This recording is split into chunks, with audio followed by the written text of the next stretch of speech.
नमस्कार, मैं हूं यतेंद्र तिवारी। इस समय देश में अधिक मास चल रहा है जो कि 18 जुलाई से शुरू हुआ है और 16 अगस्त तक चलेगा।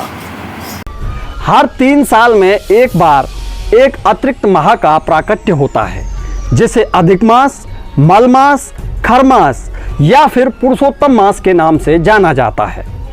सनातन धर्म में इस माह का बहुत ही अधिक महत्व है। संपूर्ण भारत की सनातन धर्म परायण जनता इस पूरे मास में पूजा पाठ, भगवत भक्ति, व्रत, उपवास, जप, योग आदि धार्मिक कार्यों में लगी रहती है।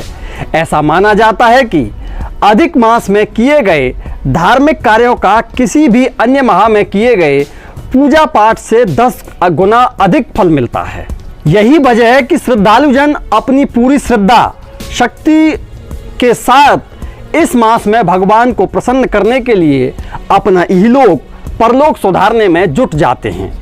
अब सोचने वाली बात यह है कि यदि यह माह इतना ही प्रभावशाली और पवित्र है तो हर 3 साल में ही क्यों आता है?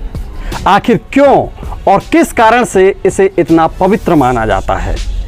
इस एक माह को 3 विशिष्ट नामों से क्यों पुकारा जाता है? इसी तरह के तमाम प्रश्न स्वाभाविक रूप से हर जिज्ञासु के मन में आते हैं। ऐसे ही तमाम सवाल आपके मन में भी आते होंगे, जिनके जवाब आपको इस वीडियो में मिल जाएंगे।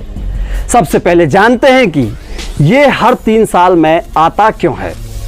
विशिष्ट सिद्धांत के अनुसार भारतीय ज्योतिष सूर्य मास और चंद्र मास की गणना के अनुसार चलता है। अधिक मास चंद्र वर्ष का एक अतिरिक्त भाग है जो हर 32 माह 16 दिन और 8 घटी के अंतर से आता है। इसका प्राकट्य सूर्य और चंद्र वर्ष के बीच अंतर का संतुलन बनाने के लिए होता है। भारतीय गणना पद्धति के अनुसार प्रत्येक सूर्य वर्ष 365 दिन और करीब 6 घंटे का होता है। वहीं चंद्र वर्ष 354 दिनों का माना जाता है। दोनों वर्षों के बीच लगभग 11 दिनों का अंतर होता है, जो हर 3 वर्ष में लगभग 1 मास के बराबर हो जाता है। इसी अंतर को पाटने के लिए हर 3 साल में एक चंद्र मास अस्तित्व में आता है, जिसे अतिरिक्त होने के कारण अधिक मास नाम दिया गया है। अधिक मास तो ठीक है, लेकिन इसे पुरुषोत्तम मास क्यों कहा जाता है?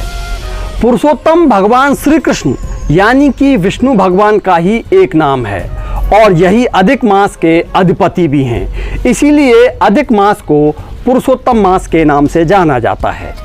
इस विषय में एक बड़ी ही रोचक कथा हमारे वेद पुराणों में पढ़ने को मिलती है।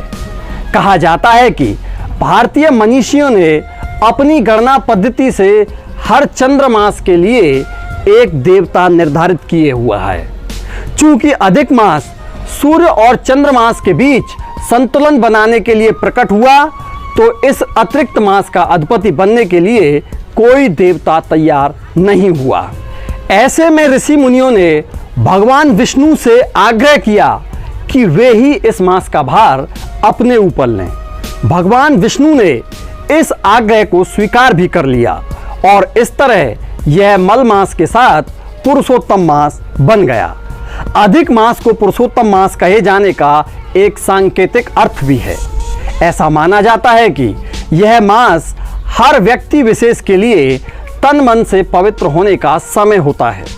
इस दौरान श्रद्धालुजन व्रत, उपवास, ध्यान, योग और भजन कीर्तन मनन में संलग्न रहते हैं और अपने आप को भगवान के प्रति समर्पित कर देते हैं।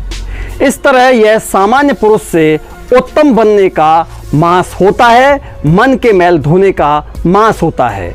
यही वजह है कि इसे पुरुषोत्तम मास का नाम भी दिया गया है।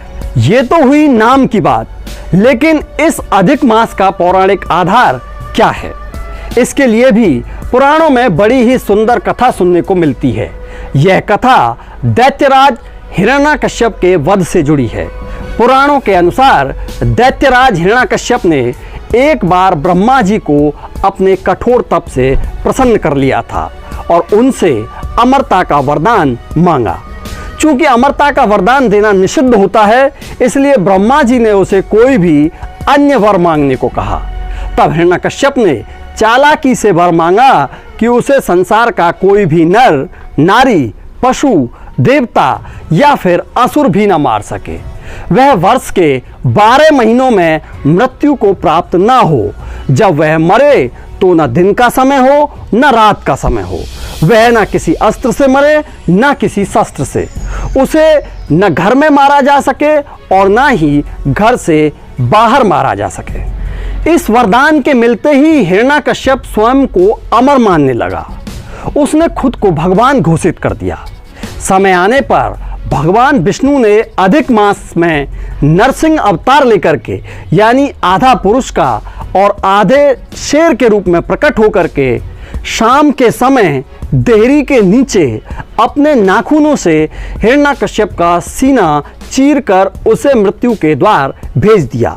इस दौरान नरसिंह भगवान ने उसे याद दिलाया कि न तुझे अस्त्र से मारा जा रहा है न शस्त्र से मारा जा रहा है, न अब दिन है न रात है, न बाहर है न भीतर है, क्योंकि उसको घर की देहरी के भीतर मारा गया। न तुझे 12 महीनों में मारा जा रहा है, तुझे अतिरिक्त महा पुरुषोत्तम मास में मारा जा रहा है। अब आखिरी में हम आपको बताते हैं कि इसका क्या महत्व है और क्यों है।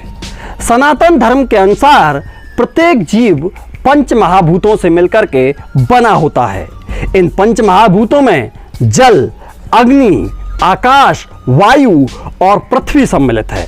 अपनी प्रकृति के अनुरूप ही ये पांचों तत्व प्रत्येक जीव की प्रकृति न्यूनाधिक रूप से निश्चित करते हैं। अधिक मास में समस्त धार्मिक कृत्य, चिंतन, मनन, ध्यान, योग आदि के माध्यम से साधक अपने शरीर में समाहित इन पांचों तत्वों में संतुलन स्थापित करने का प्रयास करते हैं। इस पूरे मास में अपने धार्मिक और आध्यात्मिक प्रयासों से प्रत्येक व्यक्ति अपनी भौतिक और आध्यात्मिक उन्नति और निर्मलता के लिए उद्यत होता है।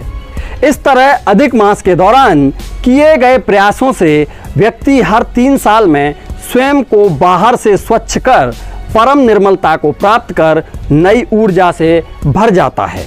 ऐसा माना जाता है कि इस दौरान किए गए प्रयासों के समस्त कुंडली दोषों का भी निराकरण हो जाता है। पुरुषोत्तम मास को खर मास भी कहा जाता है। इस दौरान कोई भी मांगलिक कार्य करना निषिद्ध होता है। ब्रज के तमाम मंदिरों में इस मास में वर्ष भर के पूरे उत्सव जो होते हैं मनाए जाते हैं, जैसे कि होली, दिवाली, ये सब उत्सव बखूबी अधिक मास में मनाए जाते हैं। पूरे 12 महीनों में जो उत्सव होते हैं, प्रत्येक उत्सव को सांकेतिक रूप से मंदिरों में मनाया जाता है। अगर आपको हमारी ये जानकारी अच्छी लगी हो तो हमारी वीडियो को लाइक कर दें, शेयर कर दें, कमेंट करके हमें ज़रूर बताएं कि आपको ये वीडियो हमारी कैसी लगी। साथ ही हमारे चैनल को सब्सक्राइब करना ना भूलें।